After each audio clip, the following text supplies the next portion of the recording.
911, what is your emergency? Frantic calls to 911. Crime scenes and lives violently ended. Police officers arrived to find that she had been stabbed well over 20 times. Secrets and lies, and the search for suspects. Your wife, she's being arrested and charged with murder. Trials and verdicts. The defendant is guilty of first-degree murder. I'm Brian Ross. Join me for Killer Cases, a new podcast from Vault Studios and the Law and Crime Network. Coming up. Some thought it was fireworks. One lady I spoke with thought her backyard fence had fallen over. But a lot of them didn't really think too much of it until they saw a lot of police presence outside. For Vault Studios, I'm Reed Redmond. You're listening to The Daily Crime.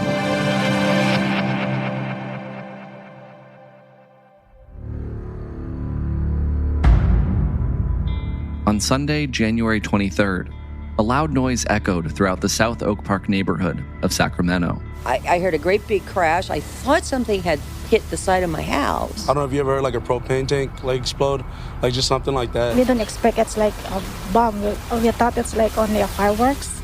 The neighborhood's residents soon learned the noise wasn't a propane tank or a crash or fireworks. The taillight blasted into smithereens, a hole through the sun visor and glass littering the road.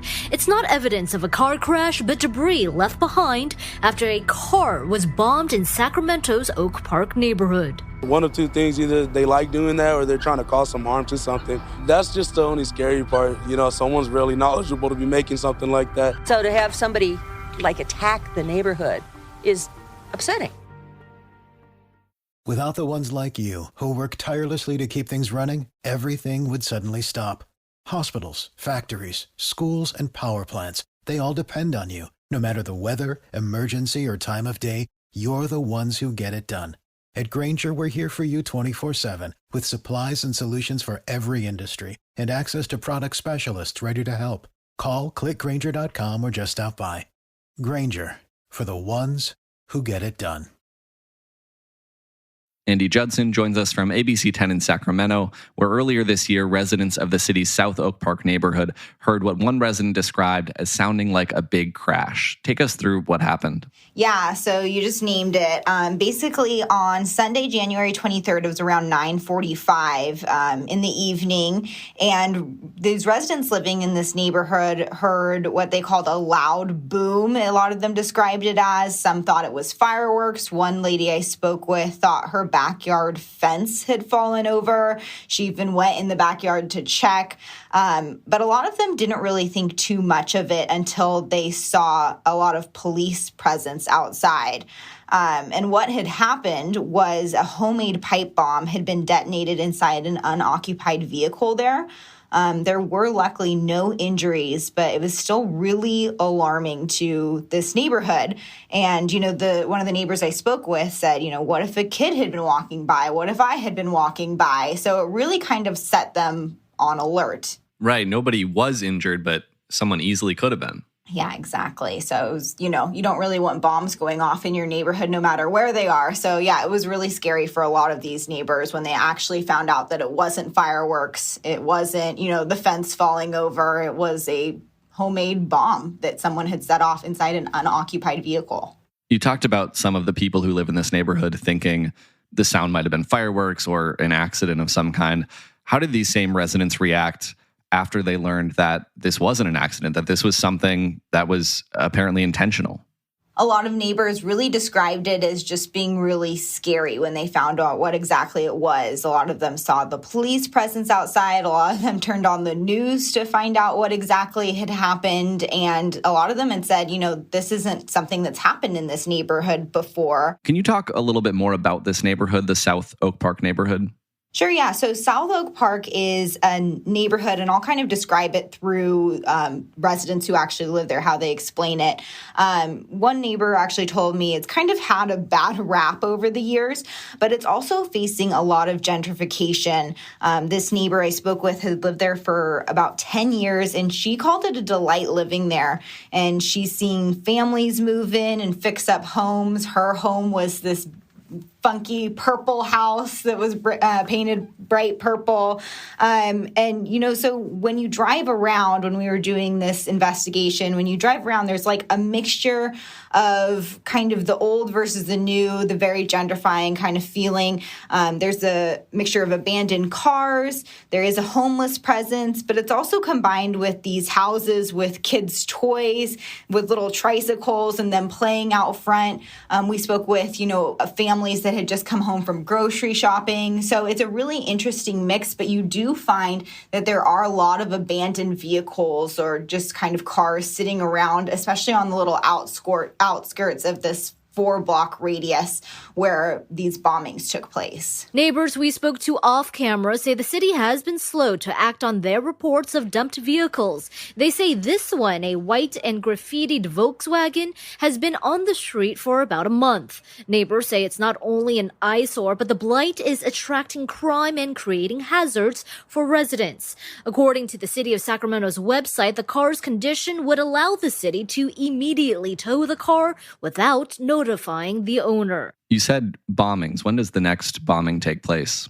Yeah, so I'm really trying to paint a picture of this neighborhood because it soon became very obvious that it was a target as 5 days later on Friday, January 28th, a little earlier in the evening, around 6 p.m. So people really are, up and around at this time. There's another explosion that occurred, and police found it was basically the exact same as the first. It was a homemade pipe bomb had been placed in an abandoned vehicle and was detonated. And when you look at a map, you can see how close it was to the first bombing that had happened just 5 days prior. It was less than half a mile. I would say it's around 3 blocks. So, you have this first bombing, which of course sets people on alarm. It concerns people, but then you have a second one. And so this neighborhood's now really concerned. They're saying, what the heck is going on? And I would say the police are also very much on alert now. Neighbors say the car that was bombed here was abandoned for about a week before it was hit, stripped of its parts, and its windows open, similar to this one. They're worried it could happen again.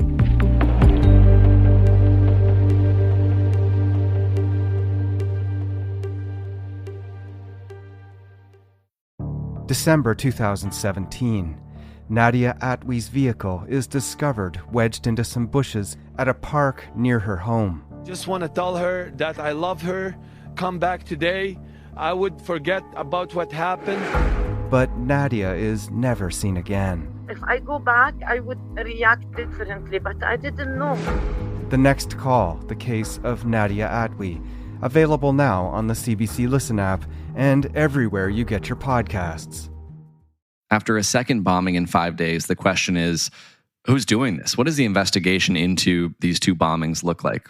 Yeah, exactly. So this is still under investigation. So we don't have, a full picture because police aren't releasing a ton of details.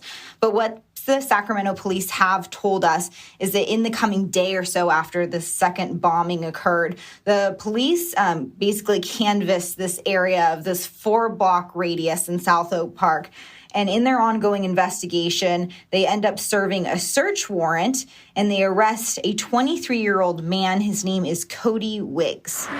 This isn't Wiggs' first run-in with the law. According to the Sacramento court system, Wiggs is currently on probation after being... What can you tell us about Cody Wiggs? What do we know about his background? When he was arrested, we looked up to see if he had any run-ins with the law before, and we found just a plethora of charges, including that he had a warrant out for his arrest at the time that the bombings were going off. And he was also still under probation after being arrested in 2020 for carrying a concealed weapon. And that's just in Sacramento County. So if you actually drive down the I-5, as Californians will know, you'll enter into San Joaquin County, which is also a really large county in our area. And we looked him up there in San Joaquin County as well. And he was arrested a number of times there as well in the last 4 years, including for having a loaded firearm, vandalism, having a controlled substance and narcotics for sale. So when we went to the neighbors and spoke with them about this person and kind of his background, a lot of them we spoke with felt like, how the heck was this guy allegedly walking around and making homemade bombs and detonating those bombs, before being arrested when he had this big of a track record before. Now he's being held on felony charges without bail. And then police say his motive was unclear. You mentioned Wiggs was arrested right after investigators executed a search warrant. Do we know what they found when they executed that search warrant? Yeah, so they actually found 2 more pipe bombs that they assumed were going to be used for similar detonations in the area. So it was good that they made their arrest when they did, because they found these and they weren't used, but also scary to know that these other bombs were, there and could have been used and potentially actually hurt someone in these coming times. What's been the reaction you've heard from residents of this neighborhood to this arrest? Is it relief? Are they still concerned? How are folks feeling? It's really interesting because there is definitely a sense of relief, especially because there were these 2 bombings that happened within this week, and it really set everyone on edge. But a lot of the residents have, kind of questioned, they've heard fireworks or loud booms in the past. And I think a lot of them are now questioning, how do we know when to call the police or not? Or is this connected to other, loud noises or, pipe bombs or things that have happened in the past? I think instead of feeling a sense of maybe relief more so, they're also having a lot of questions that come up with this arrest, as well as, the question of why wasn't he arrested sooner? Andie Judson with ABC 10 in Sacramento. Thanks for sharing the story. Thank you for having me. And as always, thank you for listening to this episode of The Daily Crime. We're right here with a new one every day of the week, Monday through Friday, so make sure you're subscribed to or following the podcast wherever you're listening right now. If you're looking for more podcasts, you can head over to vaultstudios.com for a full list of our shows that includes our newest podcast, Killer Cases. That'll do it for this one. Until next time, for Vault Studios, I'm Reed Redmond.